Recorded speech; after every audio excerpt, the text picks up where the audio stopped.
Alright, now that the Scream 7 trailer is out, it's time to do what we all do best. Start guessing who's gonna live, who's cooked, and who's hiding under that Ghostface mask this time. Because this cast, it's stacked. We've got survivors, red herrings, a few doomed souls, and of course some Ghostfaces running around. But who are they? Let's get into it.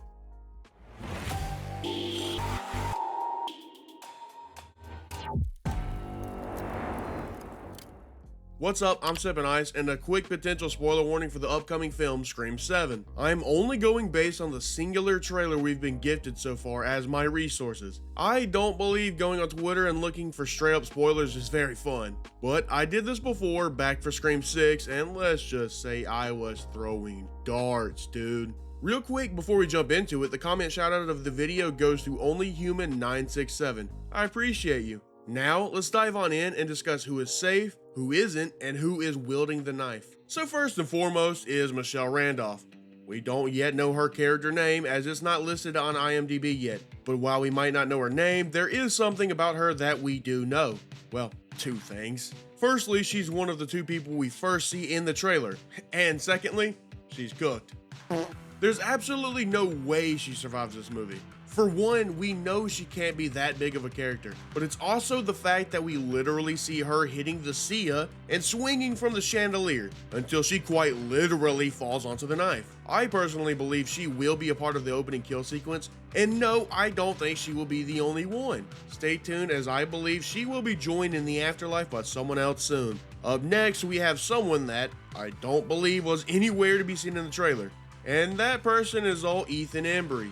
Ethan Embry is another character to have yet been given a name and has yet to have been shown on screen. At least I didn't see or recognize him anywhere in the trailer. He gives off the vibe of a smaller role of maybe the bar owner, as we do see there is a bar in the movie. I can see him working there with another character that will be mentioned, but aside from that, we know nothing. And to know nothing or see anything is what forces my hand.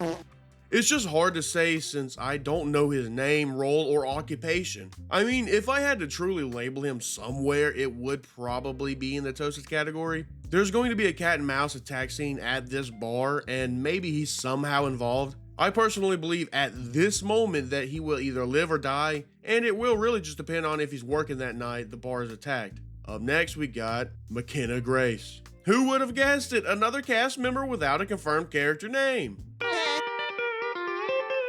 McKenna Grace is said to be one of the friends in the trio of girls, the others being Celeste and Tatum. Personally, we don't really see much of her at all, and it's making me lean two ways. Either she could be one of the killers or she could die. So until further notice, she has to go here.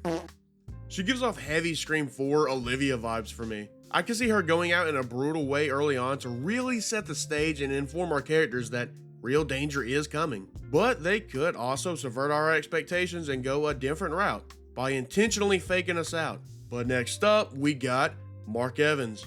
Scream 7 finally let us meet Sydney's husband, Mark Evans, although I wish it was Mark and Cade. But the trailer really does make brother look either super suspicious or super dead. And for me, honestly, it's the super dead category. Now, when it was announced that Joel McHale was going to be portraying her husband, that's when I knew Marcus Evans is cooked. Don't get me wrong, Joel is great, but I believe that when they weren't able to get Patrick Dempsey, they pivoted and allowed his character to be able to be on the chopping block. Mark Dempsey, legacy character. Mark Evans, not that. Let's move on to Mindy Meeks, one of the twins. Mindy is our Randy type from the previous two installments, and this might be an unpopular opinion, but I think at the very least one of the twins won't make it out alive. And for me, I gotta give it to Mindy.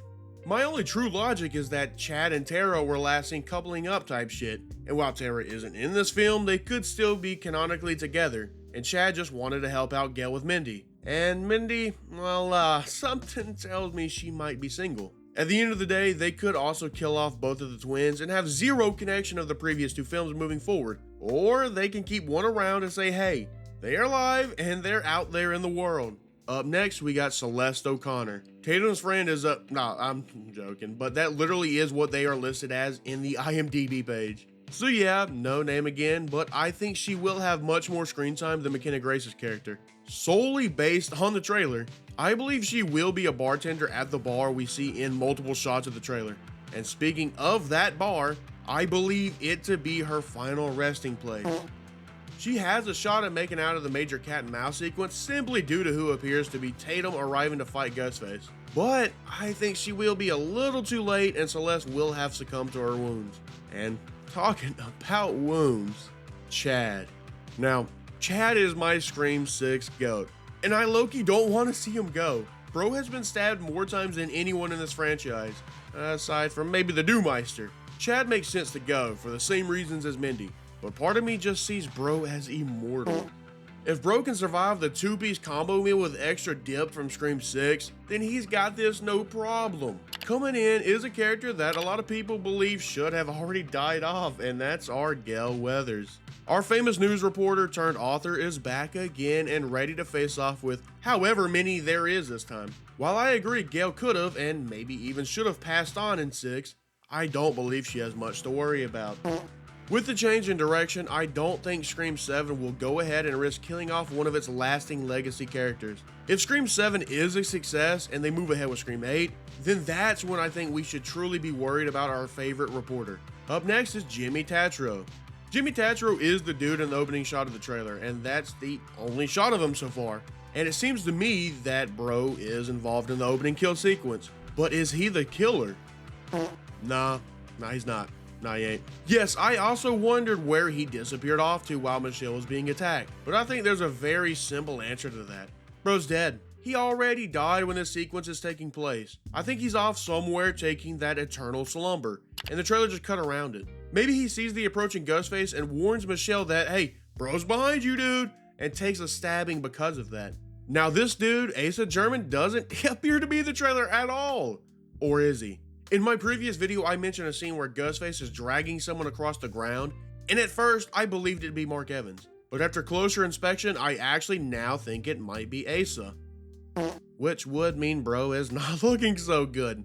In the trailer, we see shots of the town a lot, and one building that's rather prominent is the local theater. I think Asa will be an employee there on the night Ghostface decides to attack, and depending on the setup, he could be a Randy type, or even used as a joke that not every movie lover enjoys horrors or something. All I know is that Bro might just be done for. We got Roman Bridger, our first confirmed return of a previous Ghostface.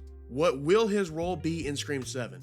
I have my theories and thoughts, and I will touch on that more later, so stay tuned for that. But let's be honest. Bro will not be a Ghostface in Scream 7. He may don the mask, but not as someone actually running around slicing up victims. Man is dead, simple as that. Bro took a literal round to the dome piece. This series has its moments, but for the most part, it's grounded itself in reality. And there's just no feasible way dude actually survived that. Now old dude up next is famous for being a villain. I won't lie to you team, the only things I have actually seen him in is some daytime talk show and Riverdale. Go ahead, clown me, I've seen like 3 seasons of Riverdale. Go ahead, I get it. But anyways, Bro does a really good job at acting manipulative and deceiving. But we also have seen literally 0 shots of him. I can see him being revealed as a Ghostface. His motive though? But for now, until further notice, Bro's gonna ride the wild card bench. Mark is an underrated actor in my honest opinion, and I'm low-key hyped he's in this, and I hope he has a decent role. But I guess we shall see. Up next is our girl. My favorite final girl ever in the history of ever, dude. Sydney Prescott. With this being the 7th installment and her having kids, the question can actually be asked. Is it her time? And part of me can see why it could be. But I personally believe she will never die and instead be retired as a character. What I can see happening with her is after Scream 7, we will get a confirmation of Scream 8 and possibly them wanting to do 9 for a trilogy. And then I can see Sydney in Scream 8 passing the torch to her daughter Tatum as we then follow her as the primary final girl in the series. This one hurts. Dewey Riley. Losing my dewdrop will forever hurt. He should be here. Gone too soon. Let it out. And since he is gone, he for sure is not going in the survivor category, but instead he's going in the red herring category. Huh? Odd, I know, but I think Ghostface will utilize AI to mess with Sydney in this one. And I think trying to make her believe Dewey played some part in the original murders could be the move they go. If there's anyone more safe in the movie than Sydney herself, it's her kids. I had a theory that Tatum could be a Ghostface, but I really don't think they'll go that route. Plus, I'm tired of the family member route, so if she's innocent, she'll make it out alive and have to run the circuit once again if they confirm Scream 8. Yet another character who doesn't have a confirmed name and who isn't really shown in the trailer. This is a load of barnacles. But hear me out on this. I have my reasons, and I'll dive into my theory once I get to someone else on this list. But aside from that, bro gives off that Billy Loomis vibe, and while that could also be a subversion, I think he could also be one of the killers. Rapid fire round, okay? Let's rapid fire. Because I don't know, man. We know nothing of his character or role. So once again, it's just anyone's guess. So Anna Camp, she's going to be Sydney's neighbor, and that's about all we truly know, for the most part. But I've always wondered if she might be revealed to be Leslie Mocker, and if that's the case, then, well, yeah. They could go that route as they were originally planning on introducing her character. And even if they don't, I could still see her being Ghostface. I could see her resenting Sydney for something and uses her being the neighbor as leverage to get close in order to attack. And bringing in Sam, I think he will be Anna's son. I mean, brother, they look so much alike. Even if Sam turns out to not be a Ghostface, I truly believe they will be related in the movie. I mean, they could legit be family even outside of the film. And now, onto our last major cast member. So low-key, hearing Stu's voice at the end of the trailer almost makes me believe bro is actually alive and somehow survived and hid away this entire time. But even still, I personally believe bro is cooked. But I think they will play around with the idea that he is alive throughout the movie. For the longest time, I thought Stu could be alive, but with the early announcement of his return, I joined the dark side. I think it all but confirmed his death, because why ruin that surprise? Would it have gotten spoiled? Probably, but you could have at least tried. So that's my list, and what roles I believe every major character will have. Will my opinions change in time? Probably. I'm staying away from leaks and basing this fully on what we know and the trailer. If, and more so when we get a second trailer, I could possibly retouch this and give a more final prediction. If that's something you would like to see, then let me know down in the comments. If you like this video, please feel free to hit that like button, it means the most to me. I also have a video reacting and breaking down the Scream 7 trailer, and if you would like to check that out, be sure to click here. Stay chill, and I will see you next time.